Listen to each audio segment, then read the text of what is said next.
जल्दी से बता दीजिए शाहनवाज जी, वोट शेयर तो आसपास ही है दोनों का, कोई ऐसी लहर नहीं चल रही है। नहीं, अब देखिए, मैं भी 2 चुनाव में डिबेट में बैठा हूं, जब हम लोग हार जाते थे और आप डिबेट पे यशवंत जी भी मिलते थे और सफेलो समझाते थे ये हो गया वो हो गया, और हम लोग जब सीटें कम आती थी तो हम भी कोई ना कोई तलाशते थे कि हम क्या कहें। तो आज इनके पास मैं ढांडा जी की मजबूरी समझ सकता हूँ। हमारा 52 था, हमारा 55 था, हम ऐसे थे और हम वैसे हो गए।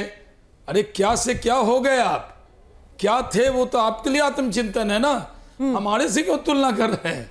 हम तो 38 से 48 हो गए, आप अपने ही किनारे हैं। हमारी तरफ उंगली मत दिखाइए, 4 उंगली आपकी तरफ आती है कि आप कहाँ। अभी हमें याद दिला दिया आपने कि आप तो बहुत बड़े थे, इतने छोटे कैसे हो गए, 22 पे कैसे आ गए। आप तो 70 की 70 जीतने की बात करते थे। तो ये आपके लिए आत्मचिंतन है कि जो आम आदमी पार्टी की यूएसपी क्या थी। आप कट्टर ईमानदार कहते, लोकपाल लाएंगे, भ्रष्टाचार नहीं करेंगे, मेट्रो में आएंगे, बड़ा बंगला नहीं लेंगे, जो जो आपने कहा उसका कसम खा खा के उसका विरोध किया आपने। ठीक है, आपने अपनी बातों को ऐसे काटा। साहब, अपने खेत को कोई ऐसे काटता है? आप तो अपनी बात को ऐसे काट रहे थे जैसे तलवार से अपनी बात काट रहे हैं। तो आप जो हारे हैं, हम तो जीते हैं मोदी के भरोसे पर।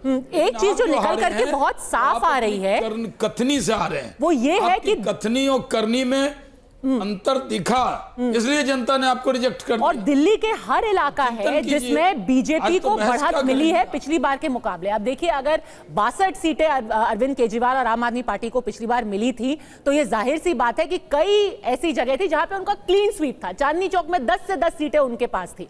अब एक और इलाका मैं आपको दिखाती हूं, north west Delhi. North west Delhi में 8 सीटें इस बार बीजेपी को मिली है। पिछली बार उनको कोई भी सीट यहां पर नहीं मिली है। जितना मुझे ख्याल है, नॉर्थ वेस्ट दिल्ली में पिछली बार भी उनको 3 सीटें मिली थी, पर खैर ये जो आंकड़े दिखा रहे हैं, पिछली बार उनको एक भी सीट नहीं मिली थी, इस बार उनको 8 सीटें मिली हैं। वेस्ट दिल्ली में पिछली बार एक भी सीट नहीं मिली थी। अगला ग्राफिक देखते हैं। नई दिल्ली में पिछली बार एक भी सीट नहीं मिली थी, इस बार 10 में से 7 सीटें नई दिल्ली में मिली है। वेस्ट दिल्ली में पिछली बार 10 सीटों में एक भी सीट नहीं मिली थी, 9 सीटें।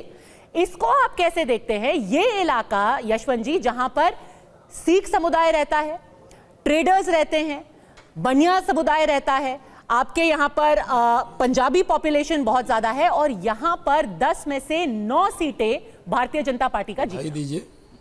ये कोर वोट है जो बीजेपी का सन 50 के समय से, जिसे आप कहें, आप दिल्ली का जो बीजेपी का कोर वोट रहा है, पंजाबी बनिया ट्रेडिंग कम्युनिटी का वोटर, ये वोटर हमेशा उनके साथ में रहा है, लेकिन पिछले कुछ समय से थोड़ा सा छिटका रहता है। और उसमें कारण, चाहे वो टैक्सेशन कह रहे हो, चाहे मिडिल क्लास को ध्यान न देने की शिकायत हो, या कारण ये भी रहा हो कि टर्नआउट उनका कम रहता था।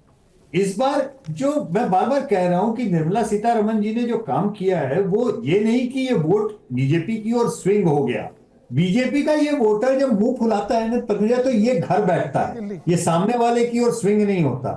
शाहनवाज जी भी, हम लोग हंसते हैं इस बात को, कई बार हम लोग इस बात को इतने वर्षों में चर्चा कर चुके हैं। शाहनवाज जी कहते हैं कि इनका वोटर जो है मुंह फुला के घर बैठ जाता है, दूसरे को नहीं जाता। इनकी समस्या ये रहती है कि वोटर को कैसे निकाल करके घर से बूथ पे ले जाएं। तो वो उत्साह देने का काम निर्मला सीतारमण जी ने किया अपने बजट से, और बचा खुचा काम उनके संगठन संघ के लोगों ने नीचे कर दिया कि उत्साहित लोग हैं, उनको जो उनका संगठन करने में माहिर है, चाहे उसने हरियाणा में किया हो, चाहे जम्मू में, चाहे महाराष्ट्र में, उन्होंने उस चीज को करके दिखाया यहाँ पर भी। तो वापस जो बीजेपी का संकट जब आता है, आप इतिहास उठाएं, तो मैं मजाक में कहता हूं, बीजेपी जो है वो बुद्धिस्ट हो जाती है, संगम शरणम गच्छामि, लेकिन ये संगम उनका दूसरा होता है। तो वो जब उधर संगठन के शरण में जाते हैं, तो संगठन उनको डिलीवर करता है। अंतर केवल यह है, निर्मला सीतारमण जी ने मिडिल क्लास को बाहर निकलने के लिए अवसर ही नहीं, मौका ही नहीं दिया, बल्कि एक कारण भी दिया कि अब तो निकलो बाहर, जो चाहते थे कर दिया, अब तो घर मत बैठो, अब तो निकलो।